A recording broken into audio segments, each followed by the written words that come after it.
नमस्कार दोस्तों, आप सभी का एक बार फिर से स्वागत है हमारे YouTube चैनल पर। दोस्तों, आज के इस वीडियो में हम आपको बताएंगे कि वास्तु के अनुसार चकला बेलन लेते समय आपको किन बातों का विशेष रूप से ध्यान रखना चाहिए, अन्यथा आपके जीवन में दोष उत्पन्न हो सकते हैं। दोस्तों, रसोई हमारे घर का एक अहम हिस्सा होता है। शास्त्रों के अनुसार घर की रसोई का संबंध घर के सदस्यों की सेहत और सुख समृद्धि से होता है। माना जाता है कि यदि रसोई घर की दिशा के साथ साथ उसमें रखी चीजों का स्थान और उनके रखरखाव का तरीका यदि गलत हो तो घर में कई तरह के दोष पैदा हो सकते हैं। इसी प्रकार घर की रसोई में रोटी जैसी अन्य चीजें बेलने के काम आने वाला चकला बेलन भी महत्वपूर्ण माना गया है। शास्त्रों के अनुसार रसोई में काम आने वाली इस खास चीज को खरीदने से लेकर उसके रखने के नियमों के बारे में भी बताया गया है। चकला बेलन हमारे सारे बर्तनों में अकेला जोड़ीदार पात्र होता है, जिसमें हमारे अच्छे स्वास्थ्य और सुख समृद्धि का राज छुपा होता है। चकला बेलन हर किसी के घर में होता है। चकला बेलन एक ऐसा पात्र है जिसका हमारे हाथों से सीधा स्पर्श होता है।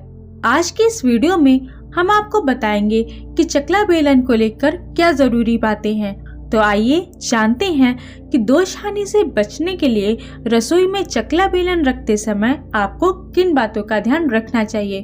तो दोस्तों, इस वीडियो को ध्यान पूर्वक देखिए। दोस्तों, सबसे पहले तो ये है कि जब भी आप चकला खरीदें उसे अच्छी मजबूती वाला देख कर लें और इस बात का सीधा ध्यान रखें कि वह आपकी किचन की स्लैब पर बराबर बैठे, क्योंकि यदि वह सही तरह से संतुलित नहीं होगा तो रोटी बनाते समय आवाज करेगा, जो कि घर की सुख समृद्धि के लिए ठीक नहीं होता है। साथ ही घर के सदस्यों के आपसी रिश्ते में भी खटास पैदा हो सकती है। इसलिए चकला बेलन लेते समय इस बात का ध्यान जरूर रखें।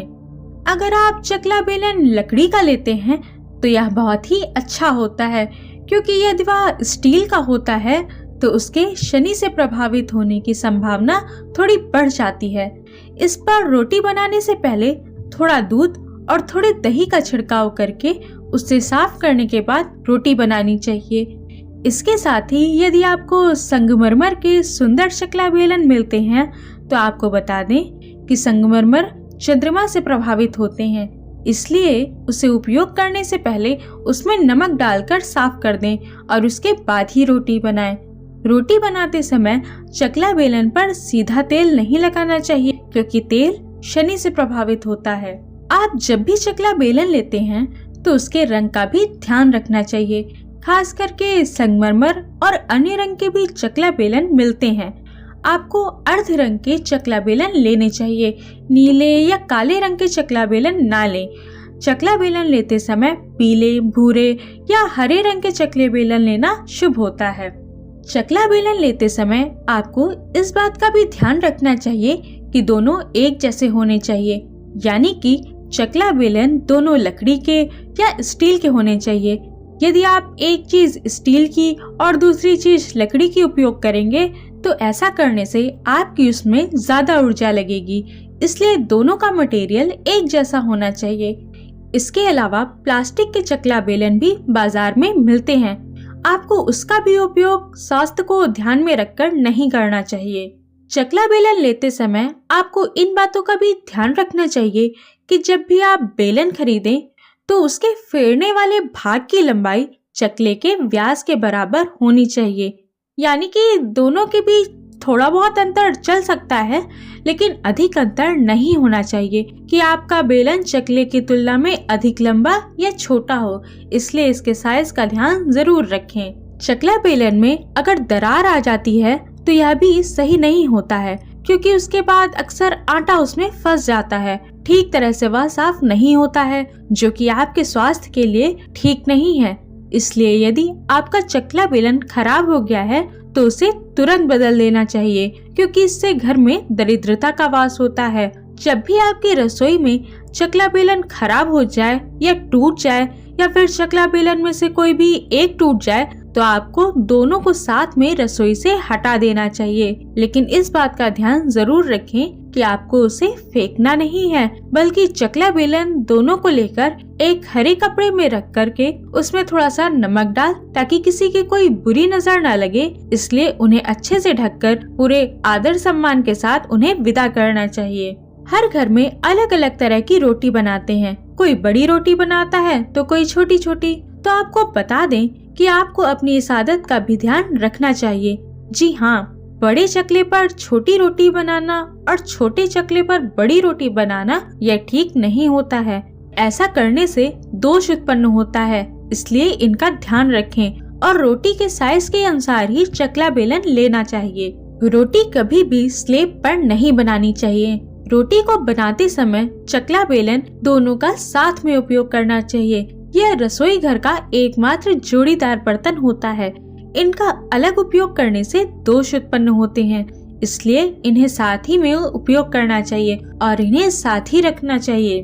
दोस्तों, आपको इस बात का भी ध्यान रखना चाहिए कि जब भी आपके घर में कोई मेहमान आता है या अन्य किसी व्यक्ति को अपना चकला बेलन नहीं देना चाहिए, क्योंकि चकला बेलन एक ऐसा पात्र है जिस पर हाथ बहुत चलता है और हमारी उंगलियां ऊर्जा का केंद्र होती हैं और रोटी बनाते समय ये हमारी ऊर्जा को समायोजित करता है। इसलिए रोटी बनाते समय स्वयं ही या परिवार के किसी अन्य सदस्य द्वारा ही इसका उपयोग करें। हर किसी की ऊर्जा को इसमें मिक्स ना करें और न ही किसी से आप चकला बेलन लें और न ही किसी को अपना चकला बेलन दें। चकला बेलन को अपने रसोई में गैस की बाईं ओर रखना चाहिए और जब यदि आप इसका उपयोग नहीं कर रहे हो तो इसे गैस के दाईं तरफ रख दीजिए। साथ ही चकला बेलन को रखने के लिए बहुत लोग वॉल स्टैंड बना देते हैं। आपको उसे वहाँ भी नहीं रखना चाहिए, न ही चकला बेलन को वॉल के सहारे खड़ा करना चाहिए। इसे हमेशा फ्लैट यानी कि लिटाकर एक जगह रख देना चाहिए और बेलन को उसके दूसरी तरफ एक जगह पर रख दें, उसके ऊपर नहीं रखना है। बहुत से लोग जगह कम होने के कारण चकले के ऊपर ही बर्तन को रख देते हैं। आपको बता दें कि आपको ऐसा नहीं करना है। चकले के ऊपर आपको किसी भी तरह का कोई बर्तन नहीं रखना है। बर्तनों को आप अलग एक जगह पर रख दें या फिर बर्तनों की रैक में लगा दें, लेकिन चकले के ऊपर कभी ना रखें। इसके साथ ही चकले को धोने के बाद हमेशा साफ करके ही रखें। साथ ही जब आप उसका उपयोग नहीं कर रहे हैं तो उसे कपड़े से ढक कर रखें। आपको जब भी चकला बेलन लेना हो तो उसके लिए सोमवार और मंगलवार को छोड़कर सभी दिन सही होते हैं, यानी कि बुधवार, बृहस्पतिवार, शुक्रवार, शनिवार और रविवार कभी भी आप चकला बेलन ले सकते हैं। और जब भी आप उसे खरीदें तो उसके रंग, साइज, हर चीज का विशेष रूप से ध्यान रखें। दोस्तों, अक्सर हम घर में बच्चों को डराने, धमकाने या उन्हें मारने के लिए बेलन का इस्तेमाल करते हैं, तो आपको ऐसा कभी नहीं करना है। बेलन दिखाकर क्रोध करना या मारना उसका अपमान होता है। तो दोस्तों, जैसे कि इस वीडियो में बताया गया है कि चकला बेलन संबंधी क्या बातें विशेष रूप से जरूरी हैं, आप उन बातों का जरूर ध्यान रखें और अपने घर में सुख समृद्धि का आगमन करें। ऐसी ही और जानकारी प्राप्त करने के लिए हमारे चैनल को सब्सक्राइब करें और बेल आइकन पर क्लिक करना ना भूलें और अपने कमेंट में जरूर बताएं कि आपको हमारा वीडियो कैसा लगा। धन्यवाद।